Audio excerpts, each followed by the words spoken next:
ഇന്ന് ഞാൻ കാർഡ്ബോർഡ് ബോക്സായിട്ടാണ് വന്നിട്ടുള്ളത്. സത്യം പറഞ്ഞാൽ ഈ ബോക്സ് എൻ്റെ കയ്യിൽ കിട്ടിയതിൻ്റെ അന്ന് മുതൽ ഇന്ന് ഈ ഐഡിയ തോന്നിയത് ചെയ്ത് തീരുന്നവരെ എനിക്ക് യാതൊരു തരത്തിലുള്ള പ്രതീക്ഷയില്ലായിരുന്നു ഈ ബോക്സ് വെച്ച് എനിക്ക് ഇത്രയും വലിയൊരു ഉപകാരം ഉണ്ടാവും എന്നുള്ളത് കേട്ടോ.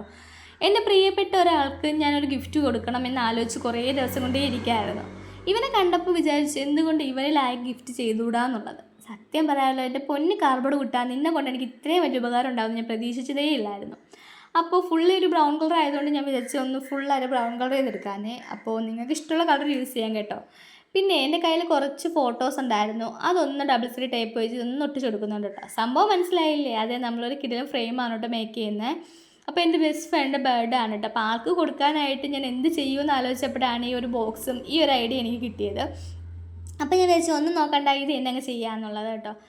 അങ്ങനെ കുറച്ച് വിൻറ്റേജ് തീമിലെ സ്റ്റിക്കേഴ്സ് എൻ്റെ കയ്യിലുണ്ടായിരുന്നു, അതുകൂടി ഞാൻ ഒന്ന് ഒട്ടിച്ച് കൊടുക്കുന്നുണ്ട്. സത്യം പറഞ്ഞാൽ ഈ ബ്രൗൺ കളറും വിൻറ്റേജ് തീമിലെ സ്റ്റിക്കേഴ്സും ഒക്കെ ആയപ്പോൾ മൊത്തത്തിലൊരു വിൻറ്റേജ് ഫ്രെയിമായി മാറിയിട്ടുണ്ട് സാധനം. ഇനി ആരെങ്കിലും ചോദിച്ചാലും ഞാൻ പറയും ഞാൻ അത് തന്നെയാണ് ഉദ്ദേശിച്ചതെന്ന്. പിന്നെ നമ്മുടെ ആദ്യത്തെ ഗീവ് അവേ വിന്നേഴ്സിനെ അനൗൺസ് ചെയ്ത വീഡിയോ പോസ്റ്റ് ചെയ്തിട്ടുണ്ട്. അപ്പോൾ കാണാത്തവരാണെങ്കിൽ ഒന്ന് കണ്ടു നോക്കുക. അതെനിക്ക് ഗീവ് അവേ പങ്കെടുത്ത എല്ലാവർക്കും ഒരുപാട് താങ്ക്സ് ഉണ്ട്. കിട്ടാത്തവർ വിഷമിക്കേണ്ട, ഉടനെ തന്നെ അടുത്ത ഗീവ് അവേ വീഡിയോ വരുന്നതായിരിക്കും. അപ്പോൾ ഫൈനൽ റിസൾട്ട് കണ്ട് ഇഷ്ടമായാലും ഇല്ലെങ്കിലും ഒന്ന് കമൻറ്റ് ചെയ്യാൻ മറക്കരുത്. അത് കണക്ക് എൻ്റെ വെക്കേഷനൊക്കെ ആയില്ലേ, ഇനി എന്തൊക്കെ ക്രാഫ്റ്റ് വേണമെന്നുള്ളത് കമൻറ്റ് ചെയ്യുക. ഇഷ്ടപ്പെട്ടാൽ ലൈക്കും കമൻറ്റും ചാനൽ ഒന്ന് സബ്സ്ക്രൈബ് ചെയ്ത് സപ്പോർട്ട് ചെയ്യണേ.